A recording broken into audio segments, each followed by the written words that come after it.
You're kidding me. No. We just found out that Norm MacDonald passed away.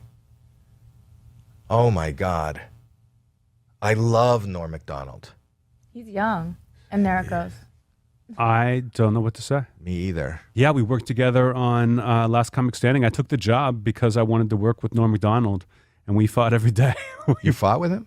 We not like getting, but we would joke back and forth with each other, and it took a little while for us to gel. You know, that he would say something and I would make fun of it, and he was like, "Why is the host making fun of the judge?" When you were at the ATM machine, you were no longer a black guy. You were a human being. That was great. Almost racist, but then you got it right under the bar, Norm. That's why I love you. Keep it going for DC Urban, everybody. Great job, please. Devastated, Conan O'Brien writing, Norm had the most unique comedic voice I have ever encountered, and he was so relentlessly and uncompromisingly funny. I will never laugh that hard again. Jim Carrey calling him a dear friend, saying he was one of our most precious gems, an honest and courageous comedy genius. I love him. Whitney Cummings tweeted, Norm is the pinnacle of bravery and originality. Senator Bob Dole, who MacDonald often played on SNL, sharing a photo with the caption, he was a great talent, and I loved laughing with him on SNL. Bob Dole will miss Norm MacDonald. There's no chance of you running for president again? No, I don't think so. Oh, really? Because, you know, it'd be good for me. And the Laugh Factory's marquee in Hollywood tonight lit up with McDonald's bright smile and the message, make God laugh. I like it with the Laugh Factory. It says, God says, when a guy dies. Didn't a comic die recently? Like Jonathan Winters. So then they'll say, make God laugh. Make God laugh. What does it say?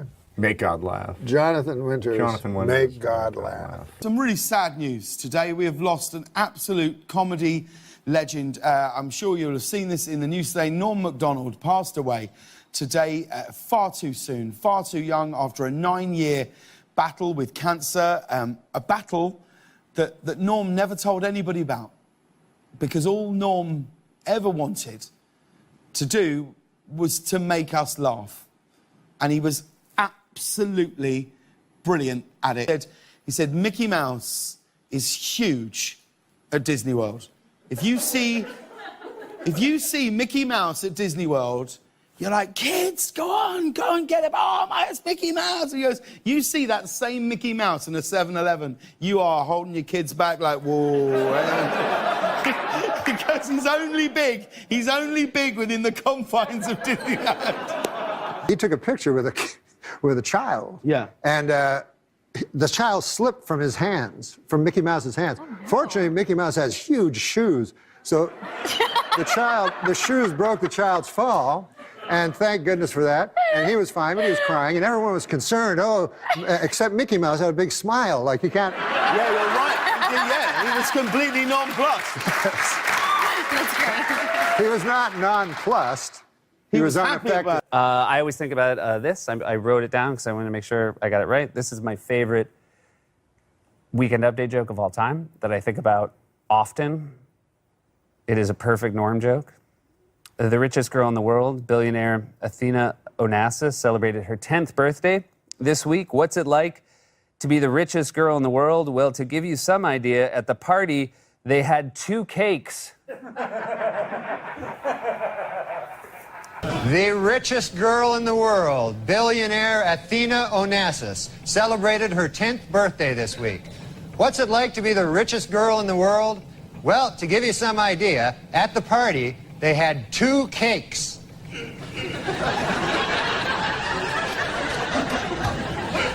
SNL 40th was a few years ago. I got to stand on stage with Colin Quinn and Kevin Nealon and Norm. And the SNL 40th was a night where everyone just got a couple things to say. There was in an effort to find, and I remember laughing really hard, not at what Norm was saying as much as the idea that any of us thought Norm would play by anyone else's rules on any night. We here are mere utility infielders. But right now, I'm going to introduce a man. Right now? Over the years, I started at SNL in 2001. And I remember one time Norm walked back into the studio to visit.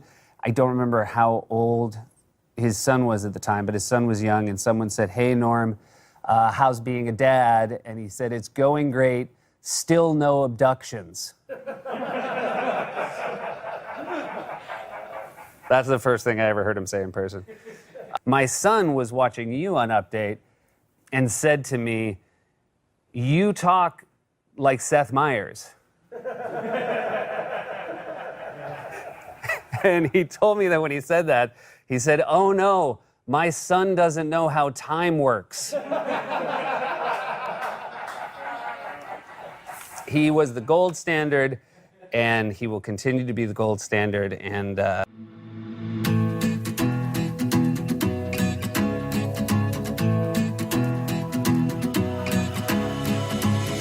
I've been searching for what's missing, but the answer.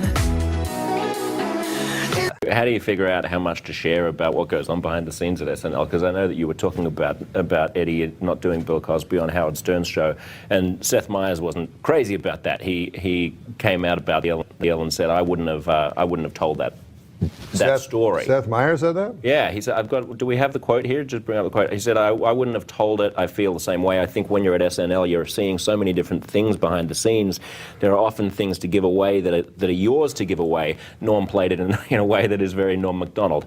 And he went on to praise you, but I don't know what that means. I mean, how do you choose what to reveal and what not to reveal, what to share and what not to share about an institution as powerful as SNL? I always think, what would Seth Meyers do? It's ridiculous. Do you have like a necklace or something with a WWSMD on it? And whenever you're in a pickle, just hold that. And what would Seth do? Yeah, because, if you really want to be really funny, then that's what you want to do. You want to think, what would make Seth Meyers laugh? That's how I live my life. What do you think of his show? Of what show?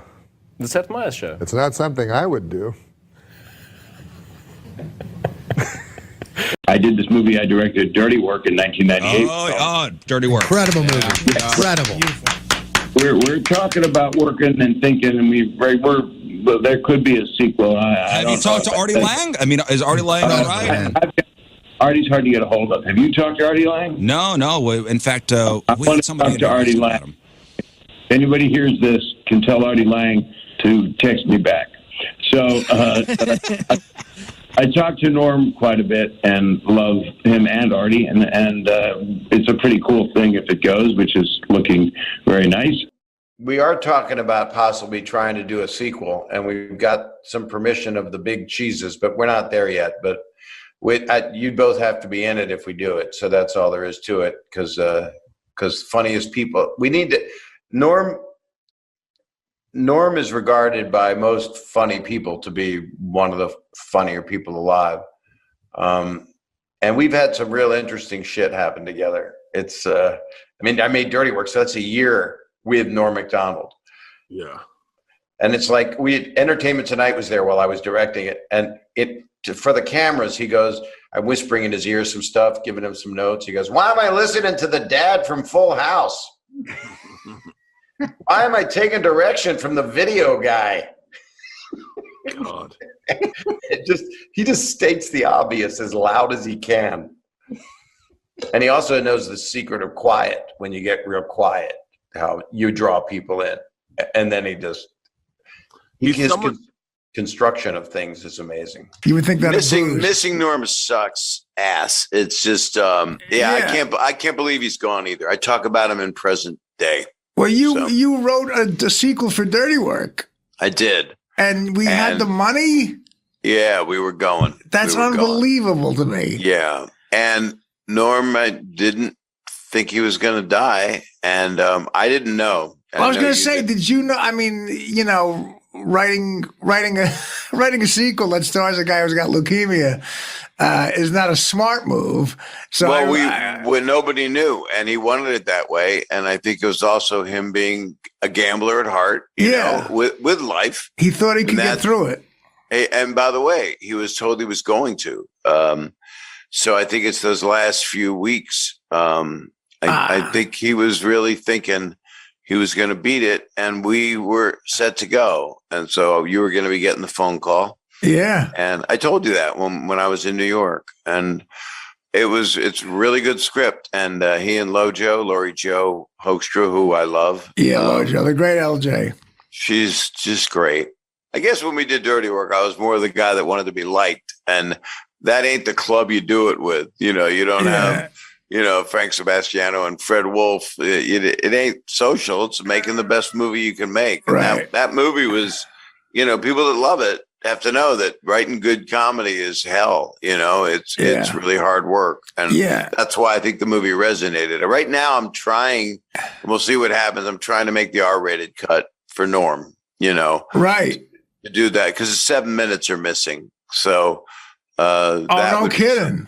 Yeah. Remember you guys had, I can't give it away if it comes out. Well, it involves donuts. The donut scene. Yeah, right, exactly. And there's more than that, but, the prison scene's a little bit different. Yeah. And I can say what it is. The prison scene, Norm gets fucked in the ass. And as you do in prison. Listen, I've been there. No one always gets fucked in the ass. Believe me, that would be I'd be a hard date to deal with if that happened. Well, for you, it's like looking for Waldo once they get in there. But anyway, Norm says after he gets fucked in the ass, you know what hurts the most is the lack of respect. That's what hurts the most. But the other thing hurts the most, the anal rape. Right. And that got cut out. But we used a wide shot, and amazing that it worked. That and the other thing. Right. And I had Norm loop it, and he went, God, looks like I said that. So he didn't. You said anal rape, Norm. And so hopefully we'll put anal rape back in where it belongs in Dirty Work. Anal rape belongs no further than your friendly podcast and your friendly movie makers. We hate the most.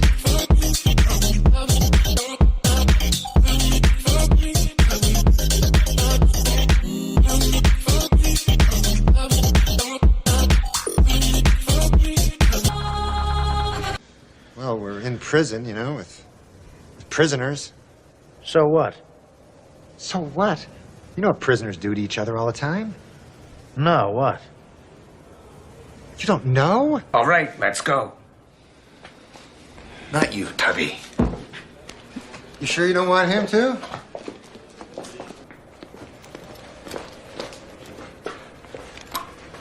You fellas have a lot of growing up to do, I'll tell you that. Ridiculous. You know what hurts the most is the lack of respect. That's what hurts the most. Except for the other thing, that hurts the most. But the lack of respect hurts the second most. Take a break? Yeah.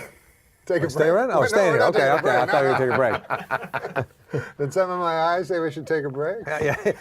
You ever go on a talk show? You're talking to me, you're the guest, I'm the talk show host, and then they're looking off at the camera going, oh, that's the worst. While you're talking? Yeah. While you're telling Is that right? All right, we're gonna take a break. We also have to take a break.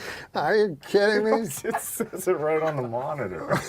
We have no sponsors. Oh, I thought we do have a sponsor, right? You know what's amazing that I didn't know? We have no sponsors. I just got word they have to take a break. Oh, really? Yeah.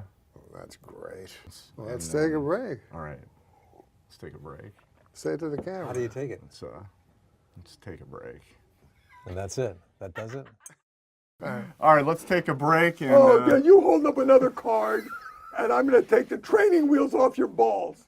You are so old that it's not trash right. talk when we come back. Okay, we'll take a break, and then we'll do the joke off. No, we're not doing the jerk off. Joke? Oh, it's a joke off. No, Yeah, wildly different. We're not doing it. You don't think you can take them? It's got nothing to do with it. Good Christ, look at the time, man. We got to do jokes. Oh, shit. All right, Can we go to we have to go to now? commercial, yeah. Okay. Afterwards, we're going to do jokes.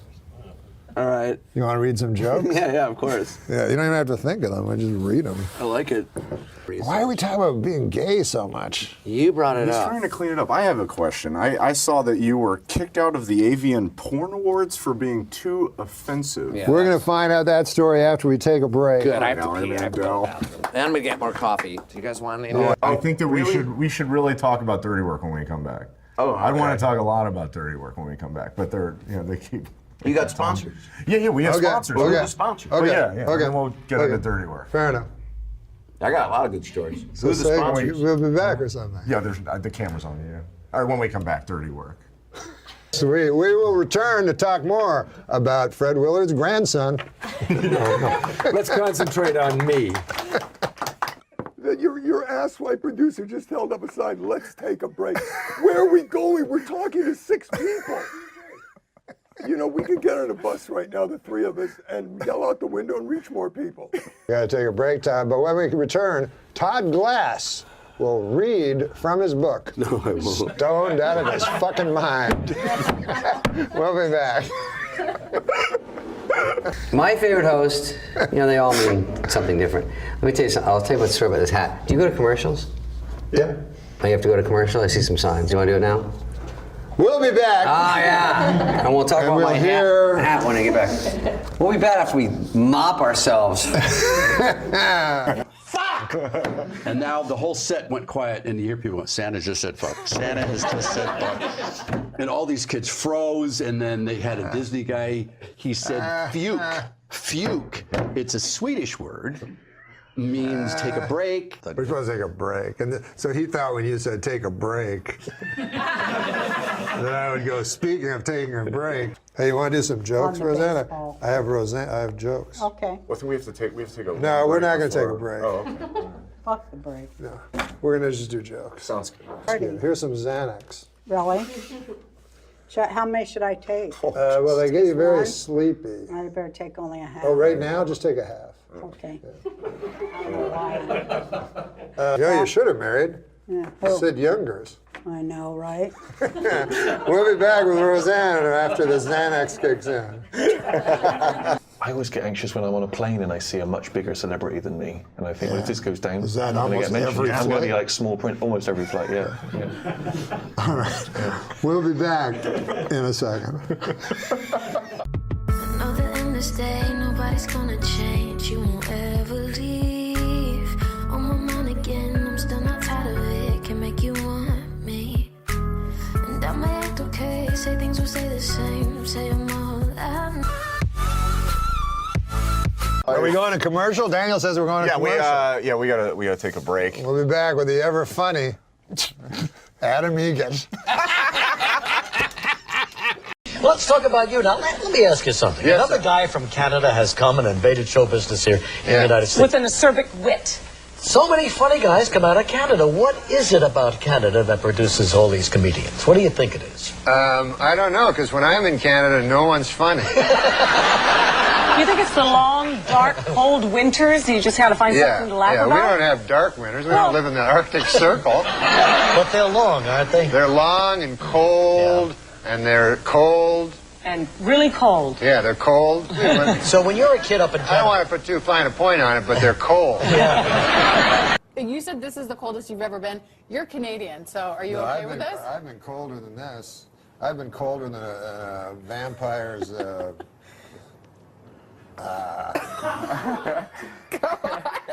on. That's like We're an 8 waiting. a.m. joke. Yeah, we can do it at 7:19. The stage is yours. Are you drunk? Because all you did was ride a cooler and you're sweating. I am. Well, it's hot it's hotter than a $2 Well, he's pistol got like in here. 12 layers on, Yeah, I think. I thought it was going to be really cold.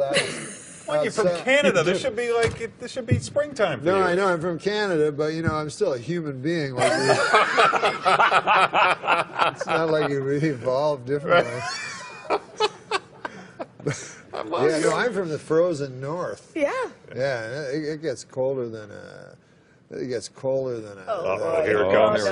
Get your finger on the panic button. No, I think it gets colder than a vampire's demeanor. Okay, that's better. Wow. Surprisingly cerebral. Well, let me ask you something. Now, I knew you when you started here in LA, but you're from Canada. Yeah. You started in Canada. I did some gigs in Canada, and it's a little different, isn't it? It's kind of rough there because they got like a lot of people that like hate me. Oh, well, that could be a disadvantage. That's rough going in. But it was all like, you go to these crazy places like Medicine Hat or Red Deer. Yeah. Or I played one place, Head Smashed In, Buffalo Jump. It was a crazy place. Yeah. And you know how I got his name? It was a guy, in the old days, the buffalo used to run and open in the plains. It was beautiful, you know, way back in the 70s. And they would run. And so the way they'd catch him is, Jay, they'd dig a hole with a shovel. Right. Dig a hole. Yeah, I got you. Yeah. And then they dig the hole with the shovel, and then the buffalo, they're dumb animals. They just run, you know, and run, and then fall into the hole, right? So one time this Indian dude, a brave, you know, he was digging the hole, and he didn't hear all the buffaloes were already running. And then all the buffaloes fell on his head and smashed it in. So then they called the town Head Smashed In Buffalo Jump. It's a very unwieldy name. Really unwieldy name. Yeah. And you played gigs there? I mean, what were the audiences like? They were horrible. Man, they hated my guts. Yeah. One time I kissed Relic. The Beachcombers? Yeah. Were you on a ferry or? No, that Indian guy from the show gave me some bad heroin.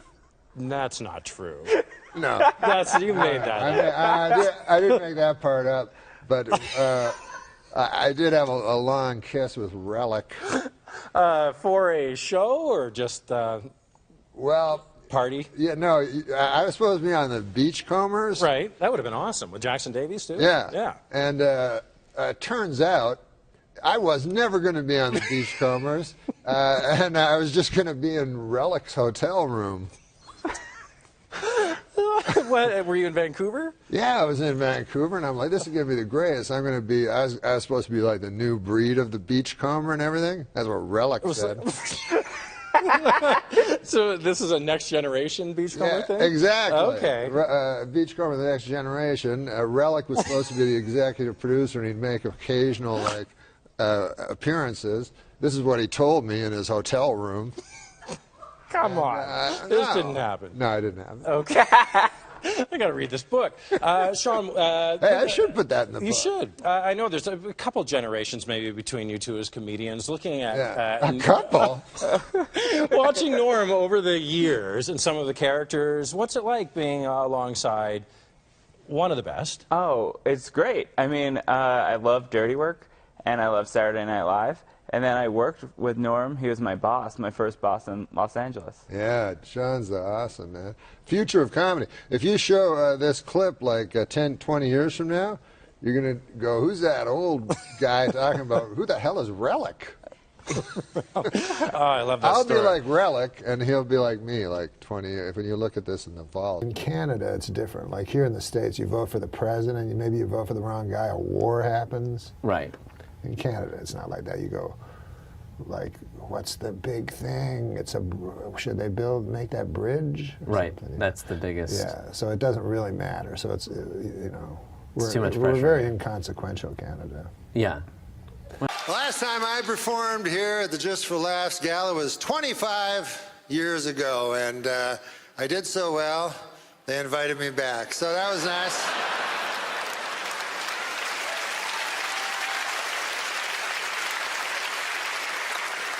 I love Montreal, my God, you know, and call me an eternal optimist, you know, but I really believe in my heart that this is the year that the Expos are finally going to win it all.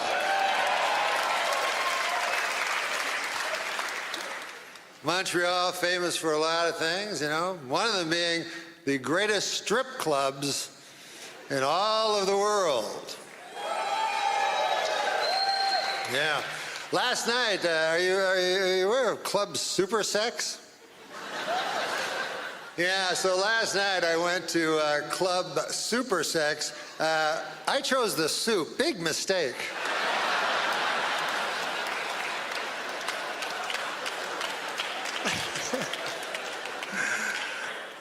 Hey, big election coming up, and in Canada, this is the difference in elections in America and Canada, is elections in America mean something. You vote for the wrong motherfucker, the world blows up. I don't need that on my hands. Whereas Canada, you know, what's the, it's always like, well, what's your view on the bridge? I say keep as it is. I don't think they need to clean that up. That's fine.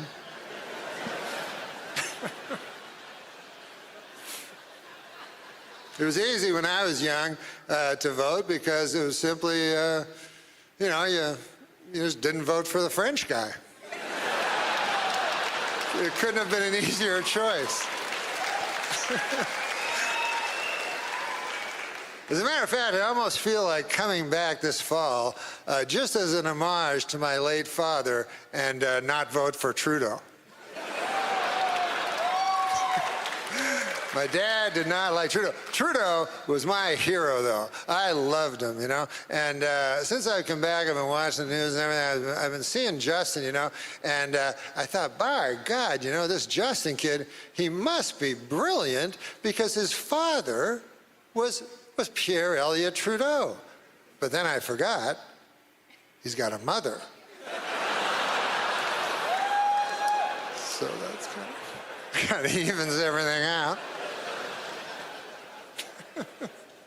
You know, what's also different in American and Canadian election? In America, you get to vote for the President of the United States, and in Canada, you vote for some motherfucker who lived down the street.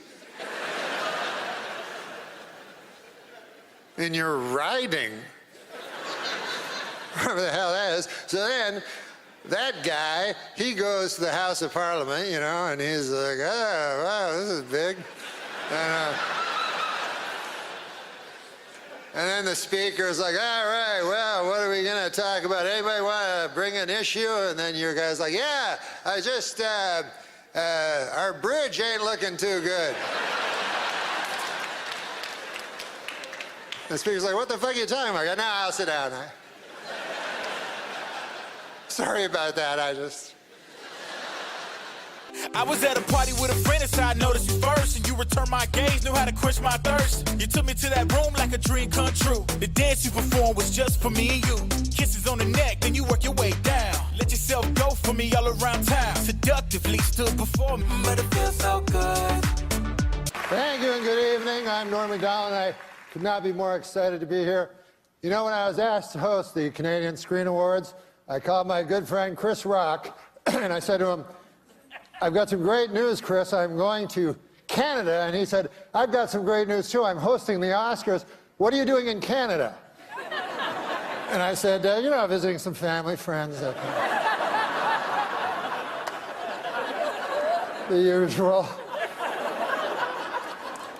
We're coming to you live from Toronto, or as you cost-cutting location scouts call it, New York City.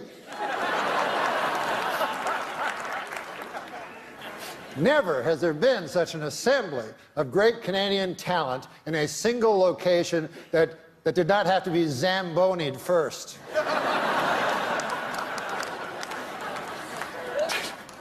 Tonight, the CSAs are being seen in over 50 countries. Isn't that exciting? Oh, wait, I'm sorry. Don't, wait. I misread that. 50 counties. And a couple of regional municipalities. We are here to celebrate nominees for their wonderful work in Canadian cinema and television, which is a lot like celebrating the Northern Lights. You probably haven't seen them, but you've heard they're amazing.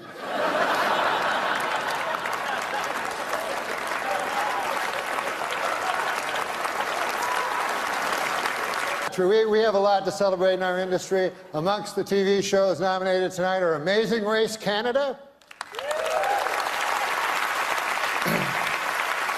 Big Brother Canada, Master Chef Canada. Where do they come up with these ideas?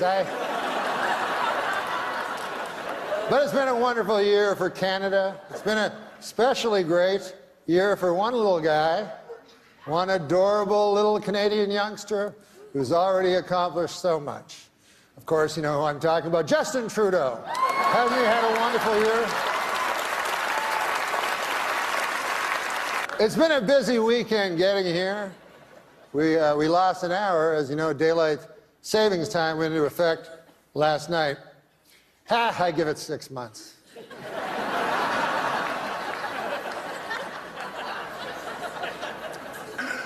Well, we're going to start the show, but I was... It hasn't started yet, you didn't know. I saw a wild look of alarm cross your eyes. But I was backstage yesterday, and we were doing rehearsals, and I asked, what is the statuette called? And they said, it's called the Canadian Screen Award. And I said, well, that seems kind of dull. Like, what? That's the name of the award? And they said, well, we've been bandying around different names, but none of, they said in Canada it takes a long time to get stuff done and stuff. But one of them that they said, one of them they mentioned was the Candy. And I think John Candy, I mean, who doesn't love John Candy?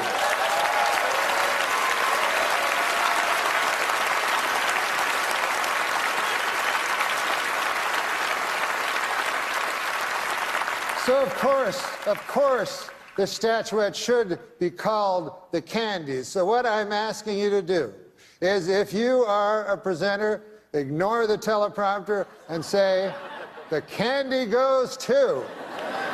And if you are lucky enough to win one, go, I would like one a candy. What do you think of that? Can you go along with that? Excellent. That would make us a better nation.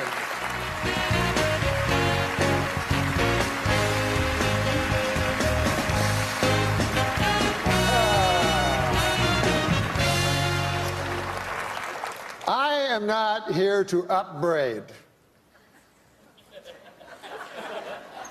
However, I think I made it quite clear that these awards should be referred to as the Candies.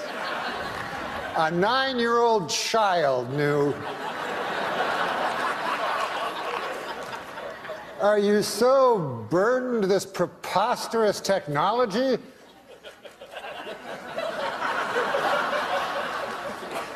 So I would like not to see that again.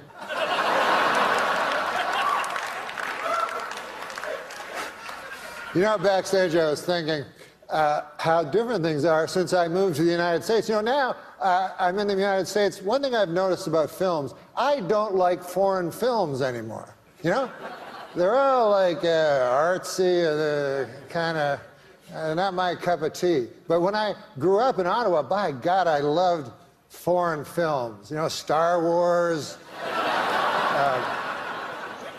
Smokey and the Bandit. Do you remember that one?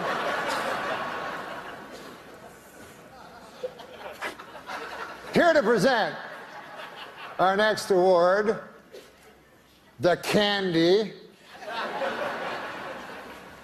And this will be the end of my upbraiding, I hope. George St. Kitts and the Candy Band. Who can take a sunrise? Come on, guys. Sprinkle it, but they can't. Well, whatever. Well, our next presenters are political people. And it made me think, because I was just told Cape Breton Island, I don't know if you know this, but they are offering sanctuary to anyone that lives in America after Trump is elected president by a landslide. And I agree with this in principle, but why Cape Breton Island? I mean, can't I just flee to Toronto? Do I have to leave the fucking planet? I mean,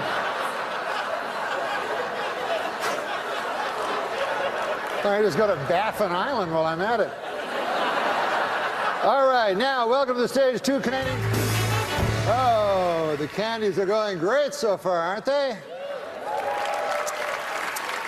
I would like to say to Eugene Levy that there's no reason to be ashamed of your son. My son only this morning punched me in the chest really hard. Listen, I have some good news. I just found out that all of you here tonight will be getting a swag bag. Yeah. Just like the Oscars. I haven't seen one yet, but why don't we take a look and see what you're getting? I'm going to call Megan, our golden girl, out. Megan, our golden girl? Hi, Megan. Come on out here. Ah, you brought the swag bag. Yes, can you hold it open? And then I'll take things out of the swag bag. What do we have here? A loose pancake.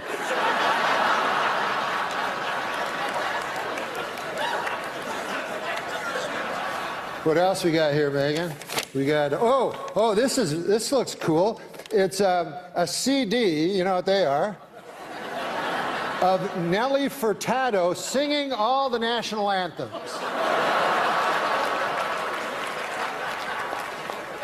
Torn from today's headlines. See what else we have. We have this. Ah, yes, this.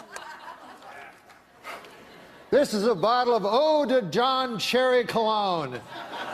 It's for the gentleman in the audience. Now, what else do we have? Hopefully something a little funnier than the last one. Here. We have a 30-minute massage from producer Robert Lantos.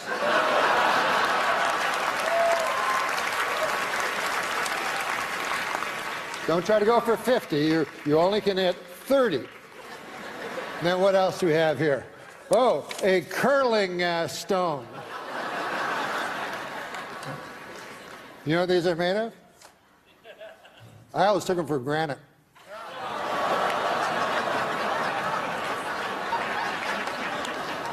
Last time I take a joke from Martin Short. All right. Megan, just do some house cleaning here. Having a hand for Megan, our Golden Globe. A natural mistake. All right. Listen, guys. For some reason, I've been told to stretch. So,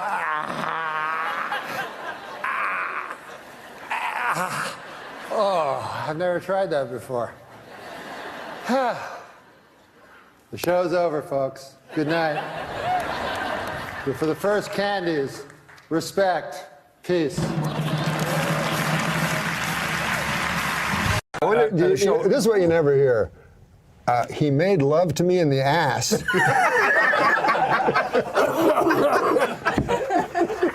That is true. You never hear that. Odd. We're building to the end of the show. You got to top that one, though. This was Colin Ferguson's first week in prison. Ferguson has reportedly dismissed his cellmate, and from now on, he will be acting as his own bitch.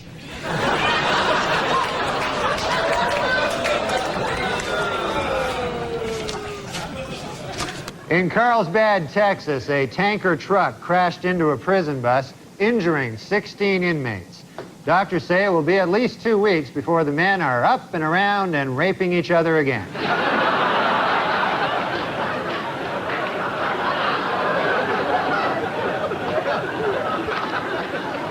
At the Davis County Jail in Utah, a judge has ordered that 17-year-old Wes Howard be placed in the general prison population after he complained of being unfairly segregated from the adult inmates.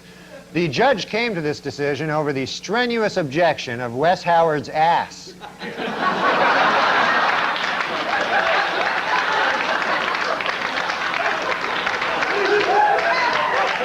Across the nation this Monday, banks and government offices will be closed in observance of Martin Luther King's birthday. Meanwhile, at the Riverbend Maximum Security Prison in Nashville, Dr. King's assassin, James Earl Ray, will spend the day being raped continuously.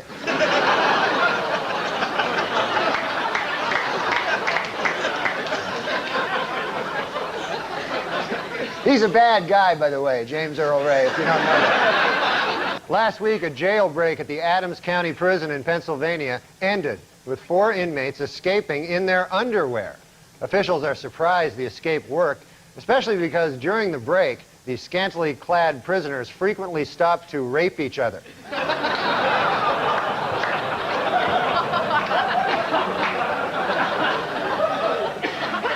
It was revealed this week that mass murderer Richard Speck, while serving a life term in prison, was videotaped with hormone-induced breasts, snorting cocaine, and having sex with a man.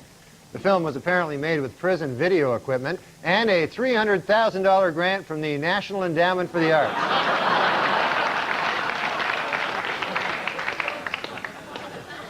Jonathan Schmitz, the Jenny Jones guest who killed his secret gay admirer because of his fear and hatred of homosexuality, has been sentenced to 25 years in prison. Well, I guess that plan backfired, huh?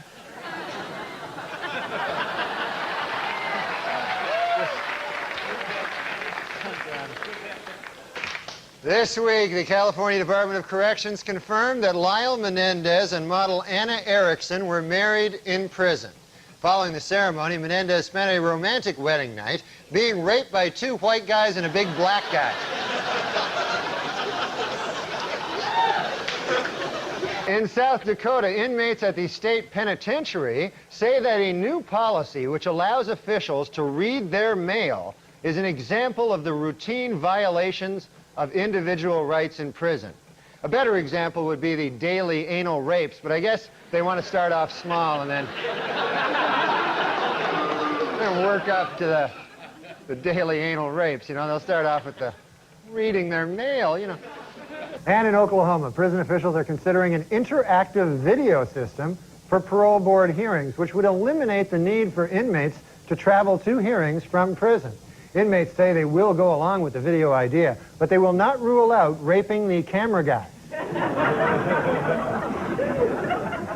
In New Zealand, a convicted swindler who weighs 670 pounds has been sentenced to house arrest because he is too big for prison.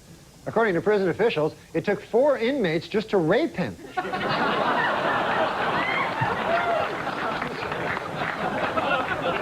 Huge man.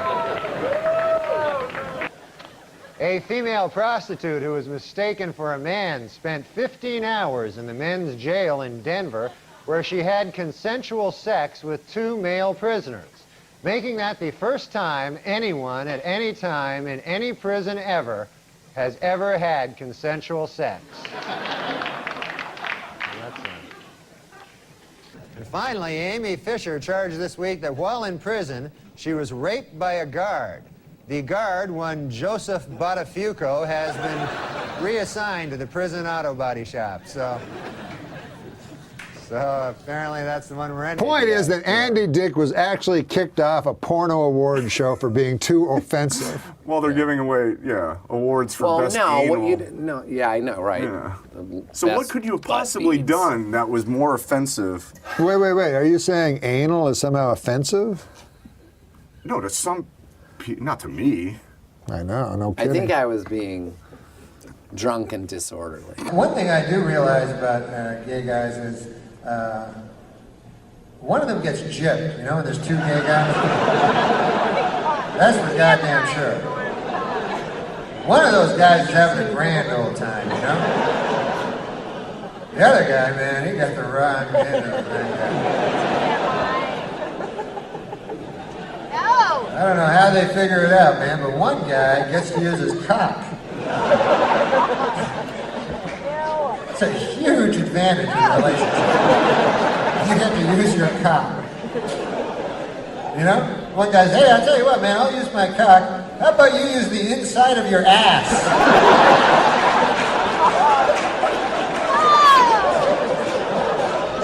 The guy's like, I'm not sure that's fair, man. Are you sure this will be as fun for each of us here?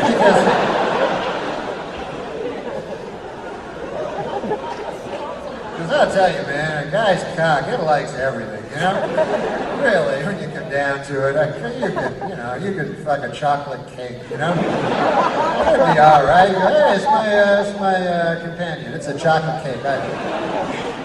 I fuck it, you know? I fuck it. Yeah, we have a lot of fun doing the chocolate. You know, because a cock is a thing, just gets along with everybody. Easy going. Hey, man, I'm a happy-go-lucky guy. But the inside of your ass, completely different. You know? Very picky, very, kind of a loner, you know? Kind of just, I'm all right over here.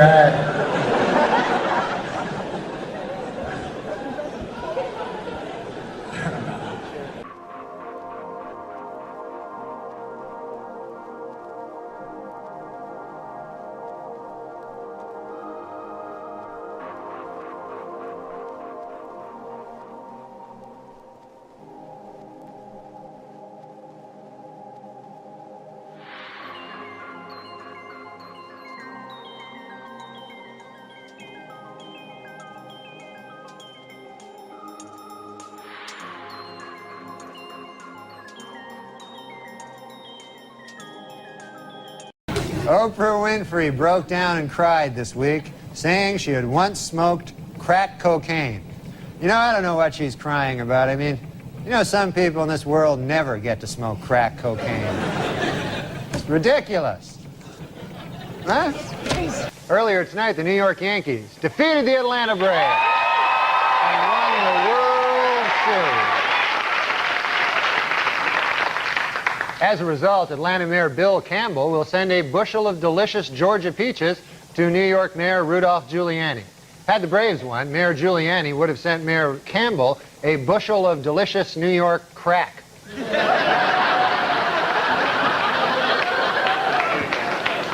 Earlier this week, the Food and Drug Administration gave approval to Nicorette chewing gum, an over-the-counter aid for those trying to quit smoking. Next, the agency will rule on another addiction-fighting product. The title of that one is, I Can't Believe It's Not Crack.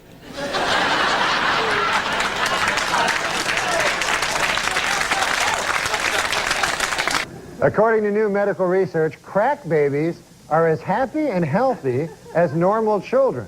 You know, that's amazing, you know, because I thought they'd be much happier with all that crack in their system, you know. It's crazy. And in the state of Washington, deaths from heroin hit record levels during 1995. Sorry, crack, it just wasn't your year. And finally, the Diamond Council of America advises that men spend 2 months' salary on an engagement ring, while the American Housing Company suggests that you spend 25% of your salary on rent. Interestingly, the U.S. Crack Association recommends that you spend all your salary on crack. At a press conference this week, Washington Mayor Marion Barry said he wants private businesses to provide 5,000 summer jobs for a district youth program. He also wants some crack.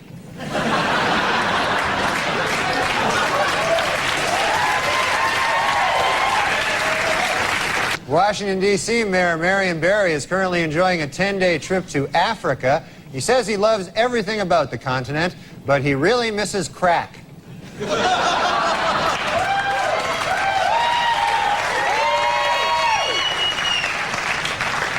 Meanwhile, Washington, D.C. Mayor Marion Barry attended the march and called it a beautiful display of unity and solidarity among African Americans. His only complaint, the complete absence of crack.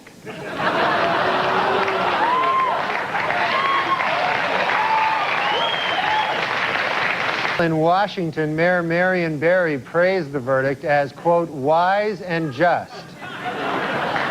And he called upon people of all races to please get him some crack.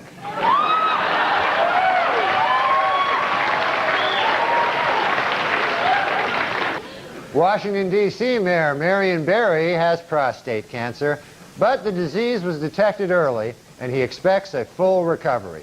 Doctors say in no time, Barry will be up and around and smoking crack again.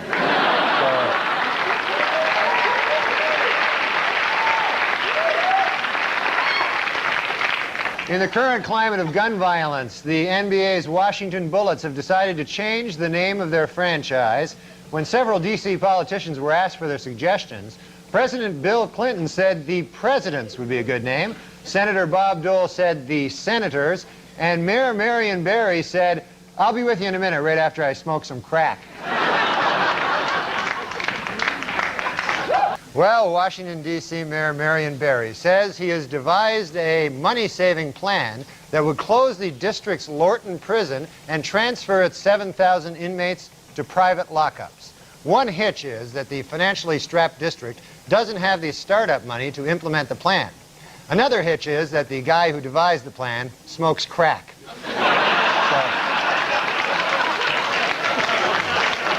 So, 2 hitches.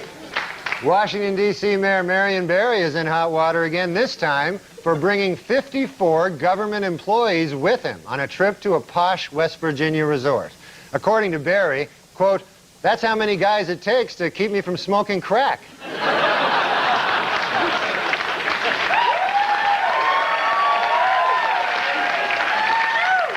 In Washington, D.C., several local activists are trying to gather enough signatures by December to put a medical marijuana initiative on the ballot. Meanwhile, one local activist is trying to do the same thing for medical crack.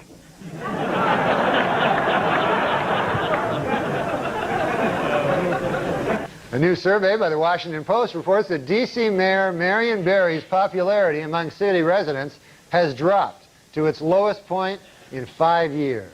However, Mayor Barry insists he has no interest in polls, or for that matter, anything else that isn't crack.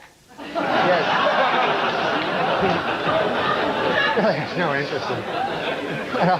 How good are polls going to do it? Last Friday in Washington, D.C., the city's elementary school students pledged to stay drug-free as a gift to their moms on Mother's Day. Meanwhile, D.C. Mayor Marion Barry got his mom a great big box of chocolates. You were talking about going to the in the last segment. I understand you actually had to visit yourself.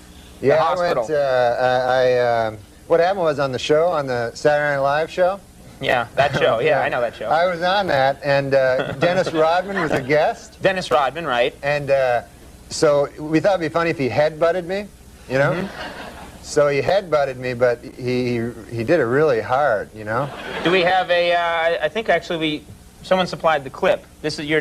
Look, Dennis, I've had about enough of this. Now listen, if you plan to be here next fall doing book reviews, I expect to see a major attitude adjustment. You know, and while you're at it, a more conventional hairstyle and some clothes, for God's sakes. You're going to have to learn that there is such a thing as rules, Dennis Rodman. Rules. Do you understand that? Sure. I understand. Well, good.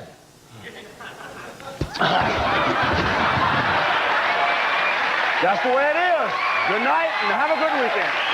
I went to the hospital. I went to I don't want to say the hospital, but I went to this hospital and to emergency, you know, and they're all like, they're the craziest guys in emergency, all like crack. Everybody's on crack, you know?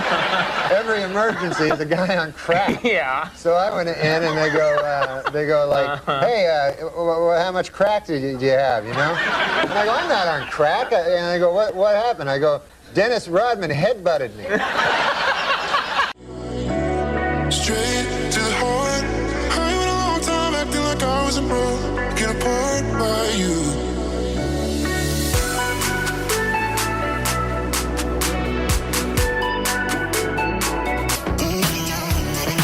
But it was Christmas in New York, you know, and I was alone. So anyways, I went, there was a diner that I always go to near my house. It's a really nice diner. And so I went there, and there was this homeless bum there, you know. Just say a homeless guy. It's not politically correct to say bum. But I think you say homeless bum. No, I thought they didn't like to be called bums. Yeah, right. A homeless guy, yeah. Okay. Well, anyway, so, okay. There was I'm not going to let you get to this story. I'm just going to keep giving you a hard time about bums. You meet a bum, a hobo, a tramp. A tramp, yeah. He had a little stick with a thing on it. He was from the 1930s. Yeah, okay.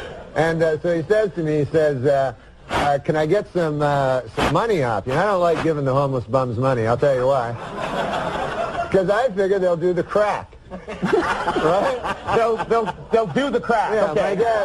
my mom says never give a homeless bums money because they'll go do the crack. We'll take a break. We'll be right back right after this with the Norm MacDonald. You're taking a break? What? We take breaks. The mics are off. Don't worry. Wait, is this King of the Road? Well, that's French. Ring, die, die. I could sing this song. It's King of the Road. Yeah. It's in another language. Okay, fade that out. Are you really good at finding things quickly? Get Roger Miller's King of the Road English version. I'm going to point out an incredible line in it. All right. I like this. You know, I like taking songs that no one knows the meaning of them. And this first one, I don't know. You guys might go, yeah, Todd, everybody knows that. But I didn't know the Pina Colada song, what that meant. Oh, yes. I just played that on something because I got them to play the whole thing on that stupid man cow, and he still didn't understand. I'm like, listen to this song. Can you so for the hey, wait, Todd, do you mean like you didn't understand the story? I didn't understand. No, well, most people you just hear the. Do you like pina colada? That's all. They don't realize it's about adultery. Yeah. It's about a guy, but here's the strangest adultery story ever. But here's the part with that song that I always realize. This is if it did ever happen. So for the people that don't know, let me fill them in real quick. So basically, it's saying, a guy takes an ad out. And for the people that know, they're like, Todd. First, he sees an ad in the paper, and it because he goes, me and my old lady, things were getting kind of dull. It's like, huh? Called her his old lady. Yeah, that's the problem. You call her the old lady. No respect at all. Hey, me and my old lady were having problems. Yeah, because you're a fucking idiot. You want to take any responsibility for this at all? No, it's my old lady. So as she lays sleeping, he scours the personal ads. Oh, God. Scouring. Yeah. And then it's an ugly. So explain the song. And then quickly. he finds it one, and the text of it is, if you like pina coladas, getting caught in the rain. If you like something else, walking in the sand, whatever. Yeah. It's enough. I get it. Romantic things people like, then you're like me, So he goes, this is the lady for me, not this hag of a wife, not my old lady. Hey, this is somebody that he really should be with. Yeah, it's soulmate. Sure. They should meet. His soulmate. So then he goes, well, I'll put an ad in the paper. I don't know why. He could have just phoned the number, but he put an ad the next week that said, hey, I like pina colada. He answered her. Right. Yeah. I like walks in the rain. And then basically what it says romantic is that way. We decided to meet on O'Malley's. We would meet. And then it says I saw her. And who was it? It was my lovely wife. lady. Now she's a lovely lady. Yeah. Yeah, he got nervous, didn't he, when he fucking saw her? Now, it was my lovely lady. And she looked at me. And then their reaction is the funniest. They start laughing. Yes, that's all what we just went through is worth that I wanted to talk about what you just said. Yes. Dude, think about what happened that night. Like, if that really did happen, well, basically, you could say it's a love story about two people that realize the person you're meant to be with, you're with. No, but he also says, he goes, and then I said, I didn't know you like pina coladas. How this escaped him for the fucking 30 years he's been with his old lady. He never took a vacation near a bar. In the rain, yeah.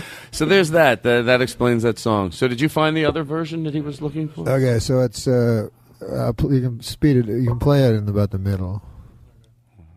Trailer sale for. We could just play it. It comes up. Don't pay no union dues. I smoke old stogies. Don't pay no union dues. What's more free than that? Short, but not too. It's true. Around. I'm a man of So it's about he lives on a train. He's king of the road. King of the road. Now here, listen to this. Every engineer on every train.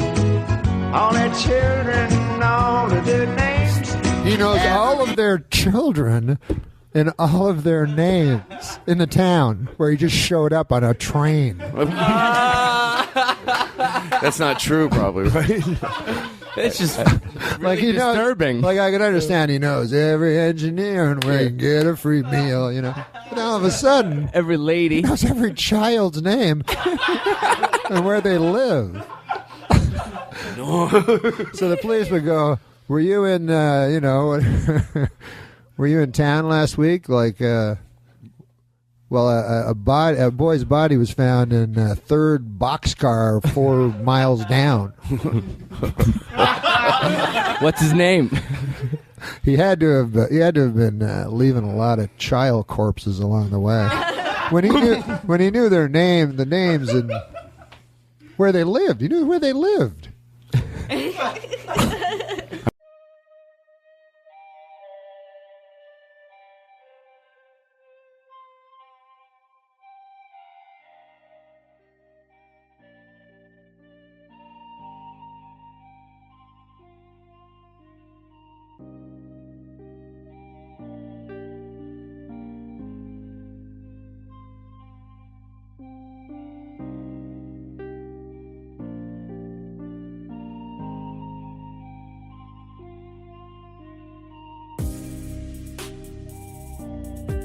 Meanwhile, O.J. himself may have some explaining to do. For months, he has denied hiding financial assets, including valuable sports mementos, from the Brown and Goldman families. But earlier today, Simpson pal A.C. Cowlings was stopped as he tried to leave the country. In the backseat of his Bronco, police found O.J.'s Heisman Trophy, disguised with a tiny fake beard. More bad news for O.J. Simpson.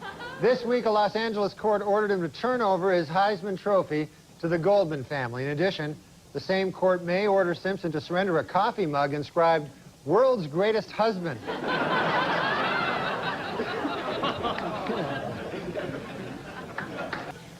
More followed from the recent conviction of British au pair Louise Woodward on murder charges. This week, her attorney, Barry Scheck, lashed out at the legal system, saying, quote, "What kind of sick society do we live in where an innocent girl is sent to prison, while a double murderer like O.J. Simpson goes free?" Kind of a... In a statement with profound legal implications, the FBI announced this week that for the first time, its experts can now identify an individual with 100% accuracy through his DNA. And really, when you think about it, the timing could not have been better, said former football great O.J. Well, this week, after a Los Angeles restaurant refused to seat him, O.J. Simpson demanded and got $500 in compensation. In addition, the restaurant must now offer separate murderer and non-murderer sections.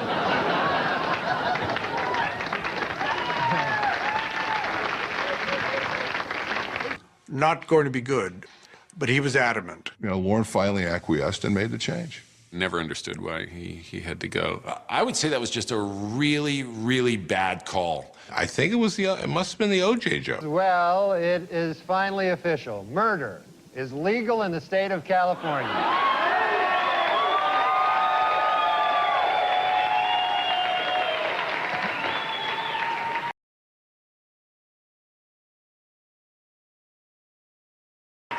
Potential jurors for the O.J. Simpson case were asked to fill out a 75-page jury questionnaire this week. In the entire state of California, only one person got a perfect score. Chow Ming Wu, who after the trial plans to attend Caltech. By the way, you can now purchase a bronze statue of the Juice for only $3,395. And for an even $5,000, you can buy one that Al Cowlings has kissed the ass of. O.J. Simpson's new fitness video was released this week, and hitting the shelves next week, Simpson's newest video, Dorf on Stalking.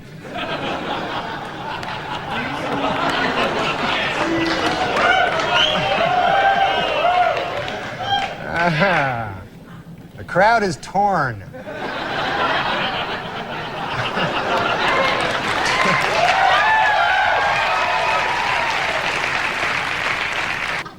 According to retailers, the most popular Halloween mask this year is O.J. Simpson.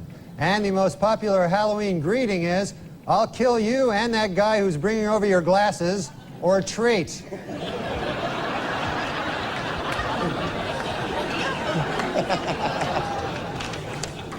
And the Pope came out with a book this week, which contains a series of essays examining faith and morality in today's secular world and the changing role of the Catholic Church as it approaches the 21st century.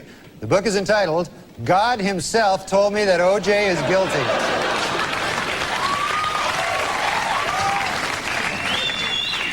In other book news, Prince Charles released an autobiography in which he states that he never loved Princess Di and that his father pressured him to marry her.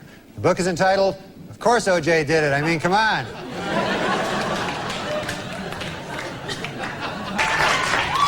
In his book, O.J. Simpson says that he would have taken a bullet or stood in front of a train for Nicole.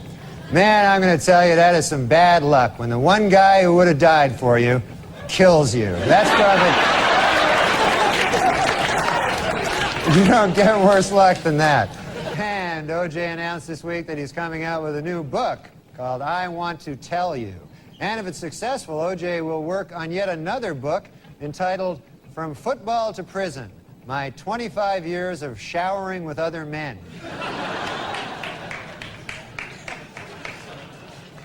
And finally, in honor of the 50th anniversary of their first publication, Random House will be releasing special commemorative issues of many Dr. Seuss classics. The first to hit the bookshelves will be Green Eggs and Ham and O.J. is Guilty. Judge Ito was interviewed this week by a local TV station in Los Angeles. Asked by the interviewer if it was appropriate for a supposedly impartial judge to be on TV with his case still pending, Ito said, "Maybe not, but how appropriate is it to kill your ex-wife?"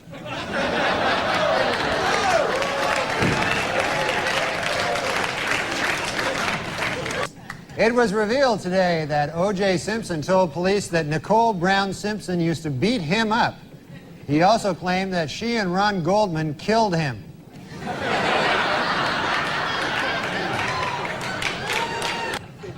O.J. Simpson's lawyers have decided to skip hearings on DNA evidence and go right to trial. Asked why they did this, the lawyers replied, "We want to get O.J. acquitted as speedily as possible so he can get back to doing what he does best, killing people." Well, let's get to O.J. O.J. Simpson's lawyers say they don't want the families of Nicole Brown and Ronald Goldman in the courtroom during the trial. They're afraid the presence of the family members will just remind O.J. of how much more killing he still has to do.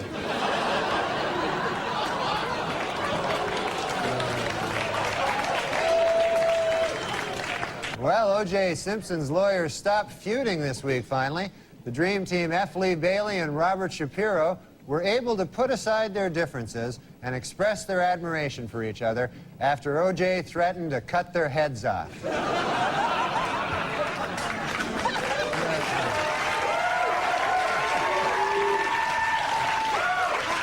According to the National Transportation Safety Board, sleepy truckers are responsible for 1,000 deaths a year. In second place, O.J. Simpson at 2 deaths a year.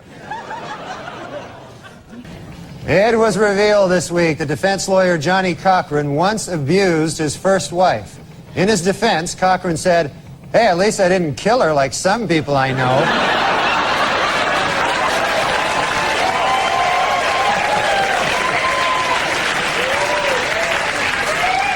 Tomorrow, Judge Lance Ito will take O.J. and the jury on a tour of the now famous crime scene. For the jury, it will be their first look at the actual location. Of course, for O.J., it will be just a case of been there, done that. Judge Lance Ito was happy with the jurors' field trip to the crime scene last week. It went off without a hitch, said Ito. Not one murder. O.J.'s pal Al Cowlings now has a 1-900 number. For $2.99 a minute, Cowlings will tell callers that O.J. is innocent. And for $3.99 a minute, he'll try to do it without laughing.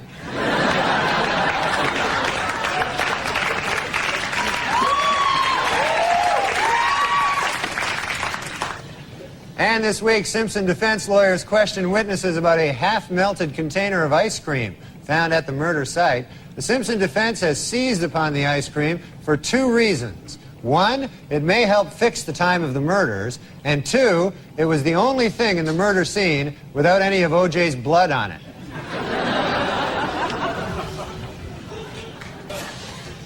To illustrate the point that their client is running out of money to defend himself, O.J. Simpson's lawyer said this week that if he had to do it over again, after killing his victims, O.J. would now rob them as well. That one you find troubling? We went. F. Lee Bailey said this week that if the defense only knew what Ron Goldman's last words were, they might be able to find the real killer.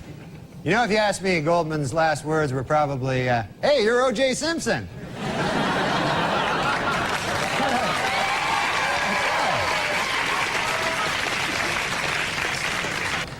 Oh no, O.J. has struck again. How about that? Not a good thing. And in court this week, Cato Kalin testified that O.J. Simpson did not appear angry before or after the period of his wife's murder. But Kalin admitted he could have been a touch edgy while he was actually murdering her. Might have been a... Hertz Rental Car Company announced this week that it will buy 520,000 vehicles, increasing its worldwide fleet 24%. In addition, they will try to find a new spokesman who won't kill his ex-wife.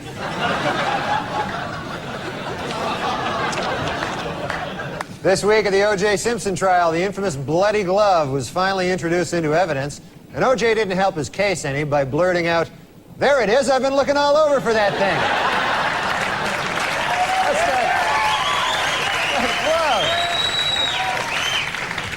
glove. And a new shocker in the O.J. Simpson trial. This afternoon, Judge Lance Ito dismissed yet another juror, a 45-year-old African-American male, for failing to tell the court that he had once worked for Hertz Rent-A-Car and that he had once held Nicole Brown Simpson's glasses while O.J. killed her.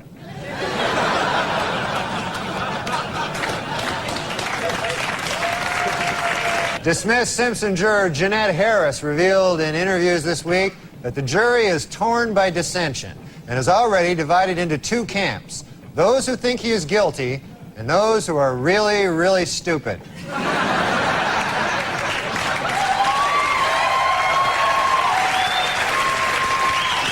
A bad week for the prosecution at the O.J. Simpson trial. Under intense cross-examination by defense lawyer Barry Scheck, LAPD crime expert Dennis Fung admitted that he may have contaminated the crime scene when he accidentally dropped a big bucket full of O.J.'s DNA.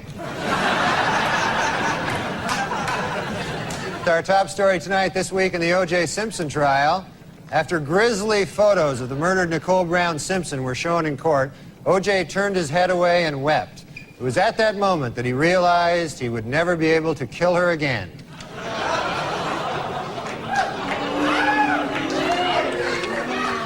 Well, in a questionable move by the defense team this week, O.J. Simpson demonstrated how to stab two people at the same time.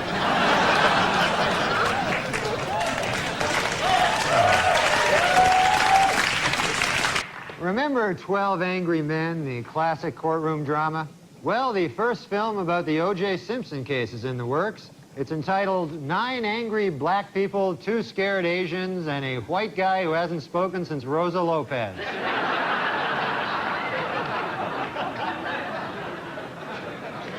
Testimony during the final week provided some spellbinding moments. In a brilliant move during closing arguments, Simpson attorney Johnny Cochran put on the knit cap prosecutors say O.J. wore the night he committed the murders. Although O.J. may have hurt his case when he suddenly blurted out, hey, easy with that. That's my lucky stabbing hat.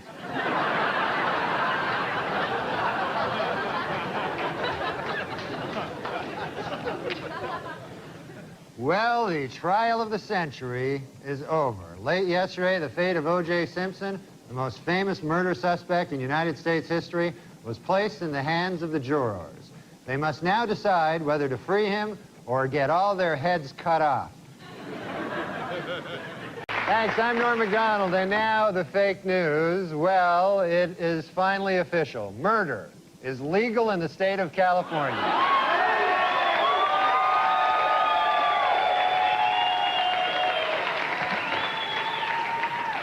2 hours after the verdict, LA police had their first solid lead in the hunt for the real killers. A new witness has come forward who saw 3 men fleeing the crime scene the night of the murders. Police have released this sketch and would like to hear from anyone who has seen these 3 individuals.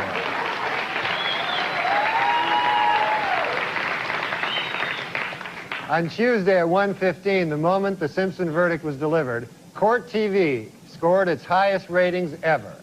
An hour later, the channel went out of business. Well, that covers the main developments in the O.J. Simpson case this week. And after all, other important things are going on in the world. Now more O.J. Simpson.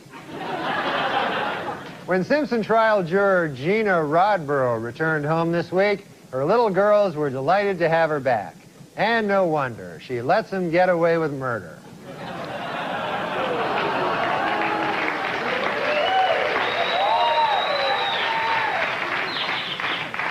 Our top story tonight. Following his shocking acquittal 2 weeks ago, O.J. Simpson vowed never to rest until the real killers of Nicole Brown Simpson are brought to justice. And the manhunt continues.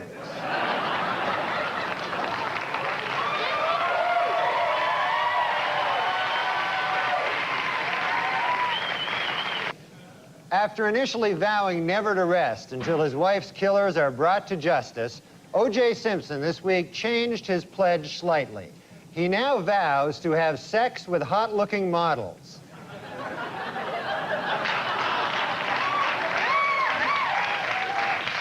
Meanwhile, this week, O.J. took girlfriend Paula Barbieri to see the erotic murder mystery Jade.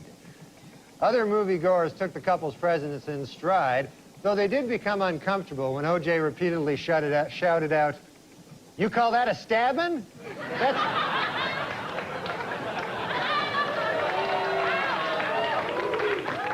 Simpson had been discussing marriage with girlfriend Paula Barbieri, but reportedly she has called the wedding off. Her fear was that if they married, she would be brutally murdered. And then someone would try to pin it on O.J.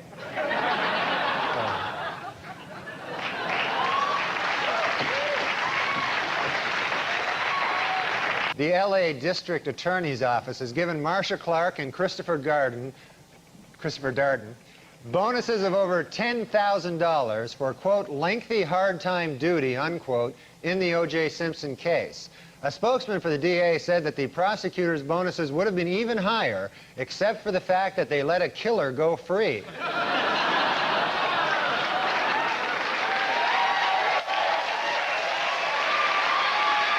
According to a report out this week, O.J. Simpson is still extremely angry that Robert Shapiro began writing a book while he was defending the football legend. However, Simpson is extremely pleased that he got away with killing his wife and that waiter. A down-and-out O.J. Simpson, depressed that all of his money-making ideas have failed, has decided to go back to doing what he does best, killing people.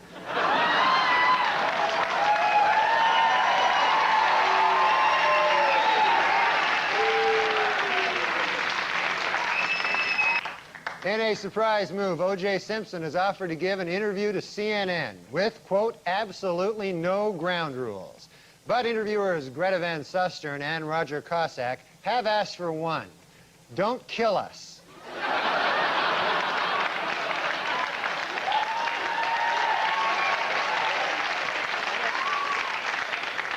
In sworn testimony this week, Paula Barbieri admitted that she had broken up with O.J. Simpson the very night Nicole Brown Simpson was killed. Boy, that had to be a tough day for O.J., huh? First he gets dumped by his girlfriend, then Colombian hitmen kill his wife. Man, that's... You gotta...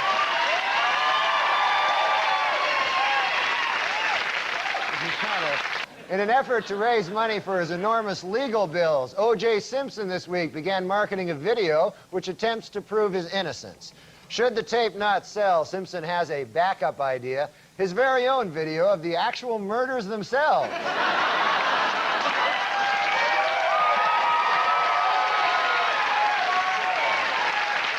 This week on NBC's Dateline, 3 members of the Simpson jury explained their not guilty votes and argued that if Simpson had killed his wife, there should have been blood stains all over his gate, front door, and light switches.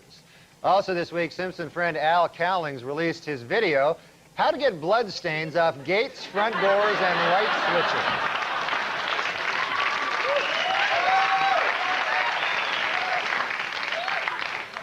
Switches. In his civil court deposition this week, O.J. Simpson denied under oath that he ever punched, kicked, or slapped his ex-wife Nicole.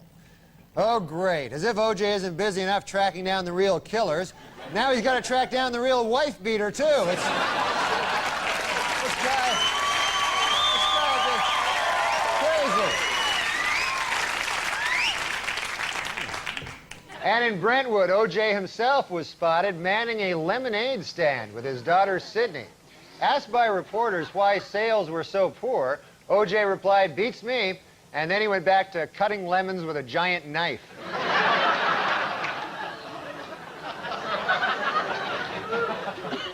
A new development in the O.J. Simpson civil trial this week. According to sworn testimony, Nicole Brown Simpson had told her therapist that she was afraid of getting beaten by O.J. Simpson. Asked why he didn't report this earlier, the therapist said, "I was afraid of getting beaten by O.J. Simpson."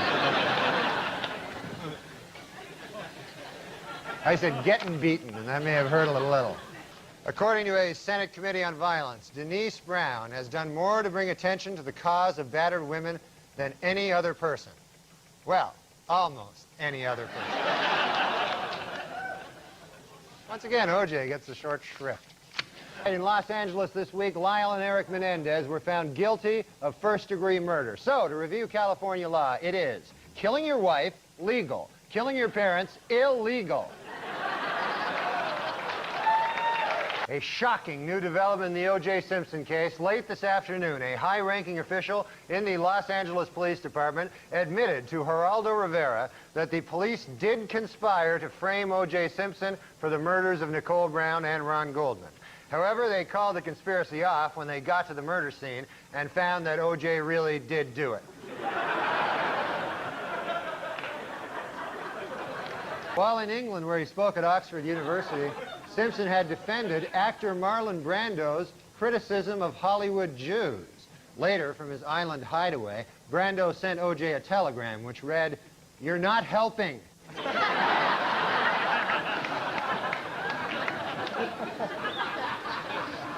Arriving back in the U.S. after his week in London, O.J. Simpson was asked by a reporter why he hadn't spent Mother's Day with his children.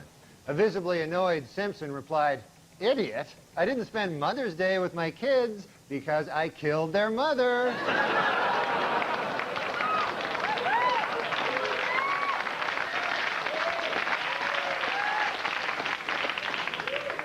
Well, more O.J. Simpson news. On Friday, the Juice officially endorsed Bill Clinton for president, adding, quote, "I'd like to help him any way I can." To which the president replied, "Well, there is one thing."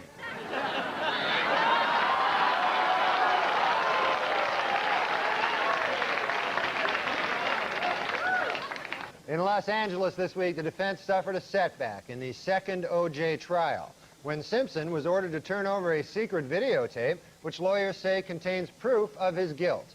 What's on the tape? The first O.J. trial.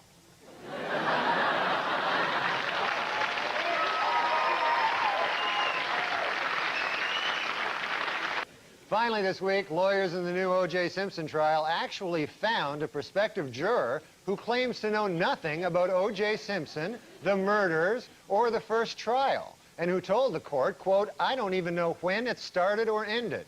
Unfortunately, the man had to be disqualified when it was learned that he had been a juror in the first O.J. trial. During a recent interview on 2020, longtime O.J. Simpson friend Robert Kardashian said he now believes Simpson may be guilty, though he did add that had he believed O.J. was guilty at the time, he never would have agreed to hide his bloody clothes and knife. At his civil trial in Los Angeles this week, O.J. Simpson attorneys began their case with an attack on Nicole Brown Simpson's character. Outraged Brown family lawyers responded, quote, "Nicole is a victim. No matter what she did, she certainly did not cut her own throat." To which Simpson's attorneys replied, "On the contrary, that is precisely what we intend to prove." At the Simpson civil trial this week, O.J. and Fred Goldman got into an explosive shouting match. Mr. Goldman bellowed at O.J., "Don't give me that damn look," while O.J. shouted back, "I wasn't even looking at you. You're just mad because I killed your son."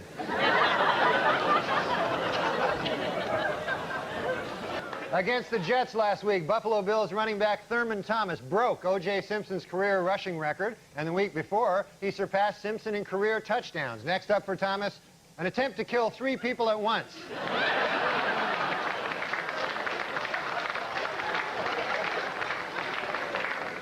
O.J. Simpson was in a different courtroom this week, attempting to regain custody of his 2 children. In order to prove to the court how much he loves his kids, O.J. pointed out, quote, "Hey, they're still alive, aren't they?"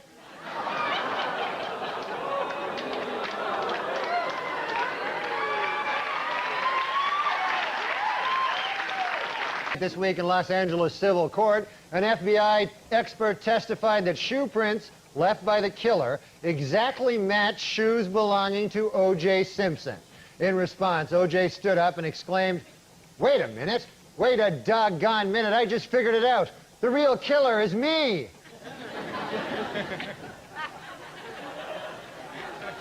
According to researchers in Australia, koala bears have fingerprints so close to those of human beings that they could easily be mistaken by police at the scene of a crime. It should be noted, however, that the research was funded by O.J. Simpson. So,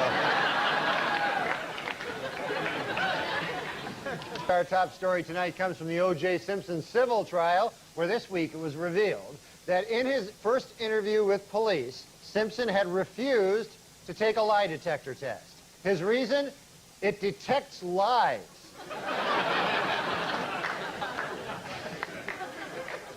This week at the O.J. Simpson civil trial, the focus shifted from the defendant to the alleged character flaws of Nicole Brown Simpson. Attorney for O.J. hammered away at her lifestyle, citing sexual promiscuity, drug use, and the fact that she married a double murderer.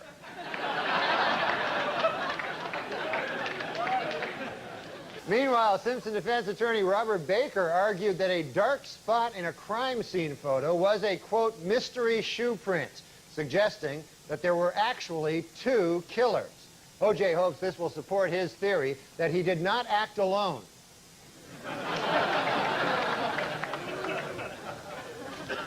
In dramatic testimony this week at a civil trial, O.J. Simpson said he didn't commit suicide only because, quote, "My mother told me you don't go to heaven if you kill yourself." Oddly, his mother did say, quote, "It's okay to kill other people."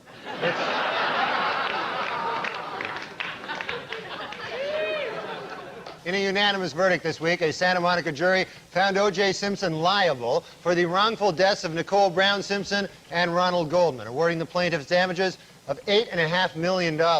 Reacting to the verdict, Simpson insisted that he has nowhere near that amount of money and that his only remaining asset is 30 pairs of Brune Mali shoes. The announcement of the verdict came toward the end of President Clinton's annual State of the Union address, and to many observers, completely overshadowed the event. Even the president was distracted during his speech, waiting to hear exactly how much it costs to kill your wife.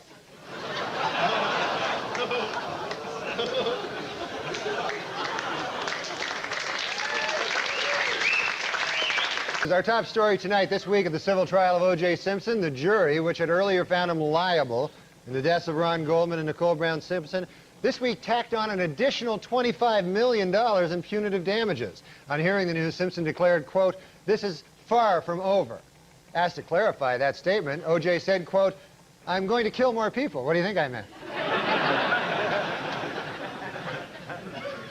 The first place in Weekend Update's Most Romantic Valentine contest goes to David Della Fera of Kearney, New Jersey. Yesterday, Mr. Della Fera, who works as a fireman here in the city, climbed the ladder of a fire truck up to the 3rd floor office window of his girlfriend, Alexandra. There, with a dozen roses and a wedding ring, he proposed to her in front of all her co-workers. Congratulations, David. And coming in last place for the 3rd year in a row, O.J. Simpson.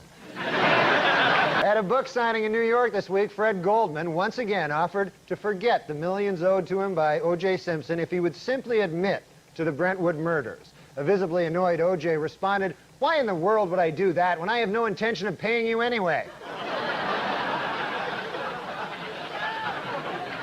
More bad news for O.J. This week, HarperCollins reached an agreement with the Brown family to publish his late wife's diary.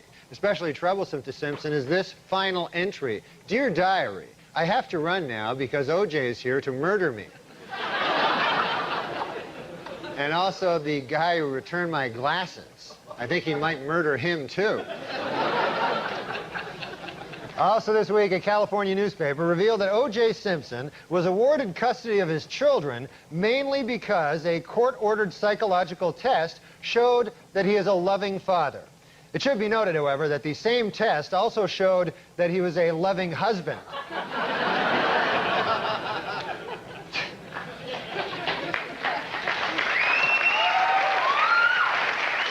According to O.J. Simpson's niece, Terry Baker, when O.J.'s mother, Eunice Simpson, first heard about the slaying of Nicole Brown, she exclaimed, "He did it."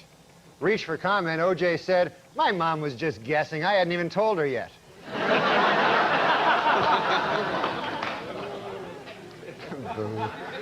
We're back with our remaining moments on Larry King Live. We bring two of the great talents, both formerly of Saturday Night Live, with us. David Spade is in Los Angeles. Norm MacDonald is here in New York. And now, hello, Norm. Say hello to him. Hi, David. David and I apparently are having some kind of feud. He left this message on my machine. Hey, what is this, What is David? that? Did you not want to appear with him tonight? Norm, Come on, David. Tell us. I wouldn't pay $300 to have my hair blow dry to be treated like this. No, your hair is great. Do you feel, David, that the star spotlight has been taken away by you, by McDonald tonight? No, I don't mind. It should be. Oh, Norm's my buddy. Norm's one of the best guys out there. I've been watching this whole show, laughed my head off. I don't think Larry knows that Norm's a little kooky. And he's got some funny stuff to say. What do you make of that? He's accusing you of not having all the marbles. Good Lord. Are you shocked? Not having all the marbles? I'll tell you something about marbles. I haven't seen a kid play marbles for years. China Syndrome is a great rental. He's doing my column now. Okay. Of all the colors, blue is my favorite. Stop that. Where is John Stamos? When are you two going to work together? Why don't you do a movie together? We'd love to. We've been trying to for a long time, right, Dave? Yeah.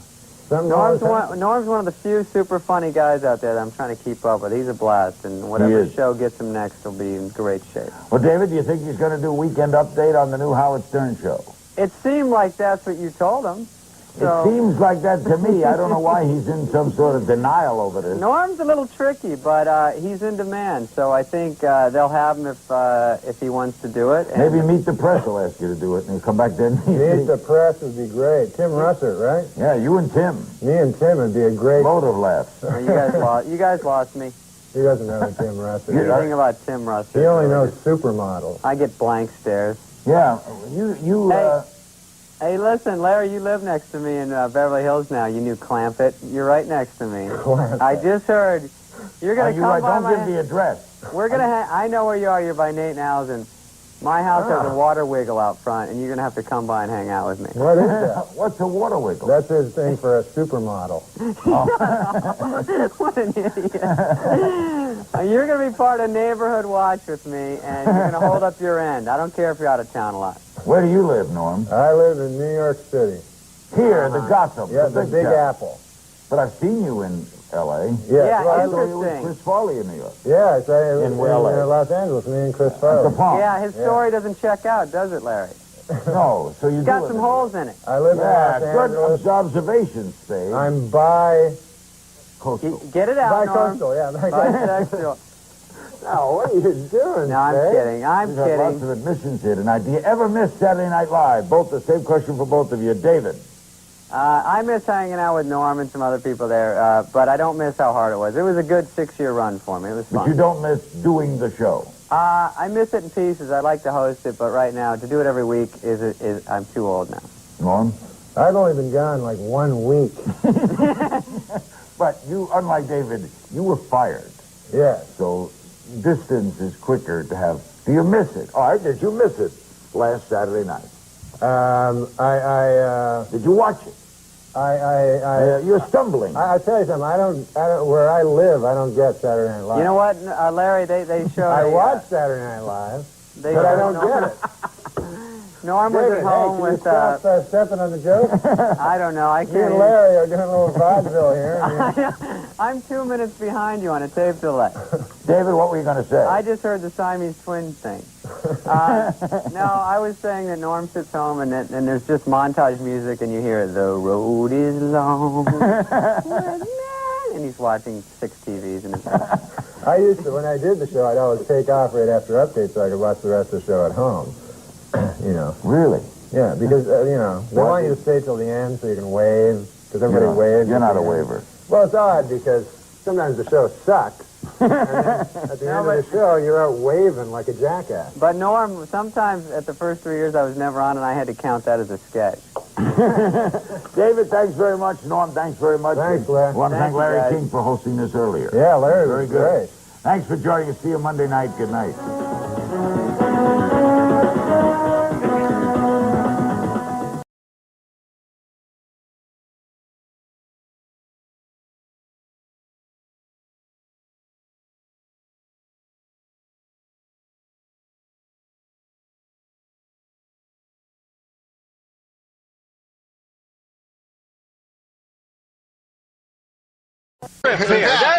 No, just thinking, you know, because they have that Viagra thing out. Yeah. And the other day, you know, Bob Dole came right out and said he was one of the first. Yeah. And you don't want to hear about Bob Dole's cock, you know. I mean, President Clinton's cock, Bob Dole's cock. What the hell? But mostly, an old man like that, an old man.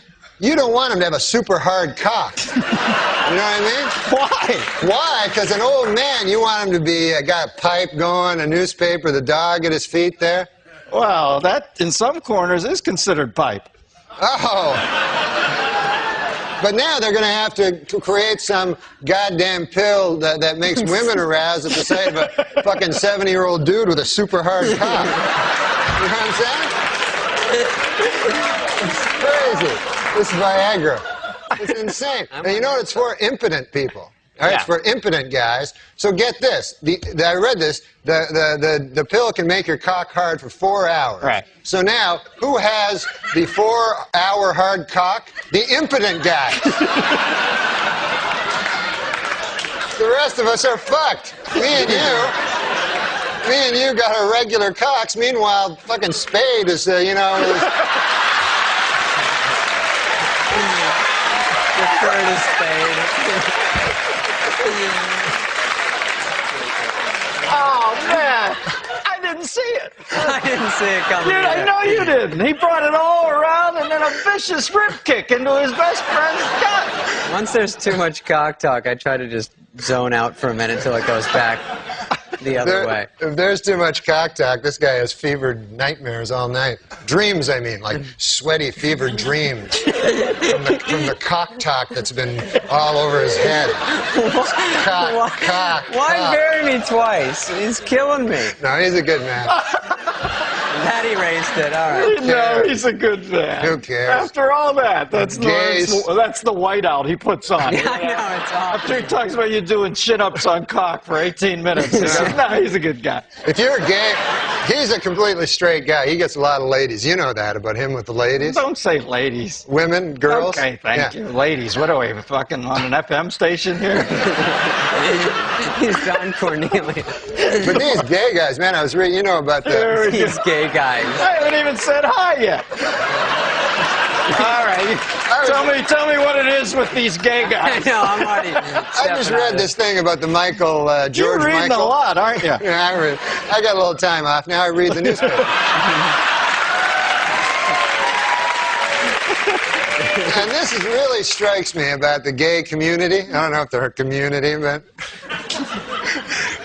called West Hollywood. Yeah, they're gay, and it's, you know, George Michaels. He hangs around the bathroom. He has sex with multiple guys. This is no way. You got to get it right. Hangs around the bathroom, and it was described as a lewd behavior, but I don't remember sex with numerous guys. Well, is that what you took away from it? What does he do? What were you, in the next stall? I could have been just having a nice bathroom regular thing. I don't know what lewd behavior is, but I don't know that he was in there with numerous guys. But this anyway, is go ahead. We get the gist of it. This is definitely a gay thing, like, because this is a pop superstar. You know what I mean? You're not going to walk into a bathroom and all of a sudden Farrah Fawcett's like, ah, you know? You're not going to... What?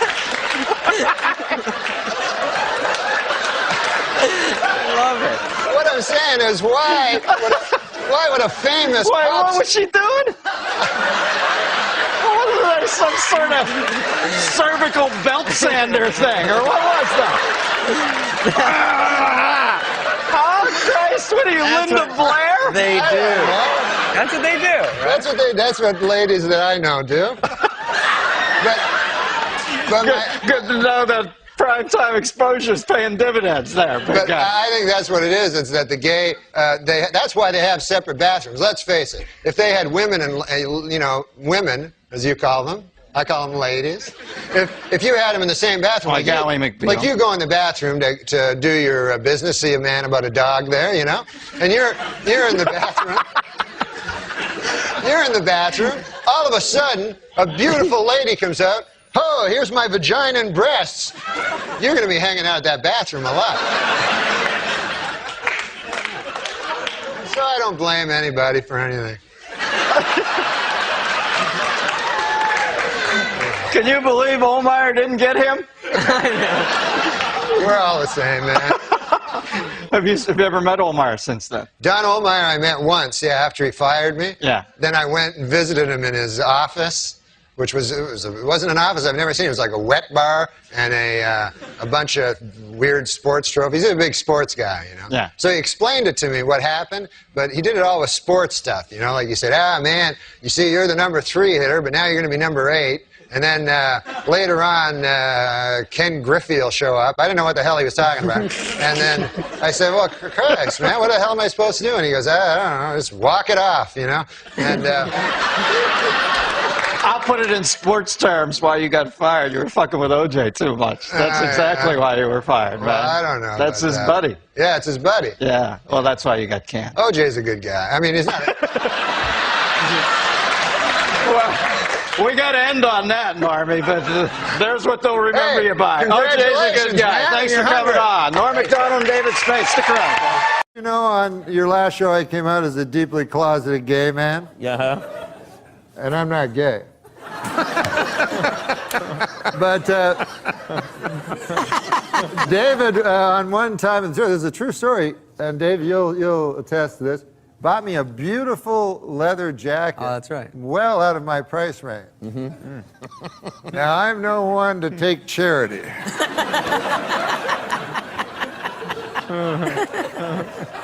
You're doing like a Mark Twain one-man show. All alone in the back. What do we got? I'm not one to take charity. I'm saying I sucked him off. Surprise ending. You're making me out to be Hal Holbrook over here. It's amazing how, like, some of your friends, like, seriously, like those guys who came out of Saturday Night Live, like Sandler, you, Chris Rock. There's a lot of guys who sort of all of a sudden are like real big players. Yeah, Norm got his own TV show. Norm's doing well. What? What? Do you hang out with Norm, or is it impossible? It's pretty impossible because he's crazy. He is. In L.A., I call him and he goes, I go, what happened last week? I called you to go on. You called me? And I go, yeah. On my phone? I go, yeah. And he goes, oh, yeah, I got that. I go, you didn't call me back? No. And he's serious. Yeah, he's crazy. And yeah, I know. Like, I have him on the show. I love him, though. He's the funniest guy around. I think you need to be kind of crazy to be really funny. He is very funny. I love him, too. And he has a gambling problem, you know. Yeah. He was telling us how secret. He was all excited that he had $80,000. He won $80,000 in Vegas, but he had lost like $100,000 on basketball. Right. And that's on nickel slots. That's how serious he is. Did you always know he had a gambling problem? Mm-hmm. You did. When did you know that? At Saturday Night Live? I first knew he had a pee in a bottle problem. Right. Remember that? You always talk about Yeah, it's that. great. And then I Does he still save his urine? Do you know? I don't know. He used to put it in Ziploc baggies, sign it, and send it to fans. Is that true? No. Oh. But he did. He would take.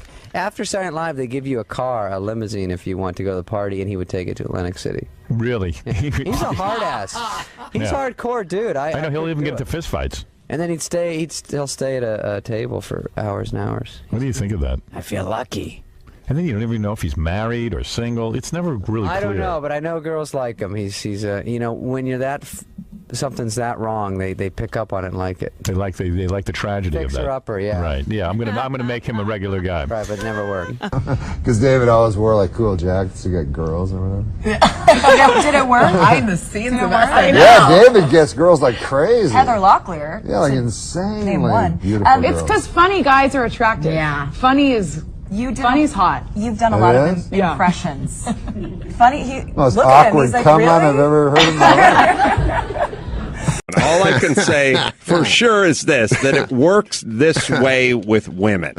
If there's one dude who beds a Kardashian and a Paris Hilton, he'll then get to, and a Lindsay Lohan, he'll get to mow through other Hollywood hot chicks. Like David Spade is that guy. Yeah, David Spade is that guy. And I would say he's more, because Warren Beatty was always the gold standard, but Spade doesn't have the looks of Warren Beatty. He's the aw shucks rapist. Rapist? Well, I don't know why you brought up rapist. My Lord. No, what God. I'm saying is Spade has quietly mowed through the entire bevy of blondes in this town, but he does it in a sort of unassuming way. Yeah, Spade is an interesting character because he's outside of Hollywood. He makes fun of it, and yet he's deeply inside of Hollywood. Balls deep, a lot. Yeah, many would argue. No, but he'll be on red carpets, and I went out with him one time. He's like, "Let's go to a bar." We go to a fucking bar, and then people let us in, which is horrible. Like past everybody, right? You go, let those guys in. Yeah, there goes Spade and his bodyguards. His haggard bodyguard. He's haggard, is right. So you and David Spade that you like it. are walking into a bar. Okay. Mm-hmm. Oh, I was saying that? Yeah. So we go into the bar, so it's packed with people, and I don't like a lot of people now. And then you get a little fucking plastic drink, and you drink it, and then Spade goes, "Let's get out of here." And I'm like, what? And I don't even want to be there, and you're an inch from somebody's face, and so then we go to another bar. He does the exact same thing. Right. Let's get out of here. So he just goes places and exits. But I think there's a power. I think there's a certain power in leaving. Yeah, I guess there is. Yeah. But with women, he plays the long game.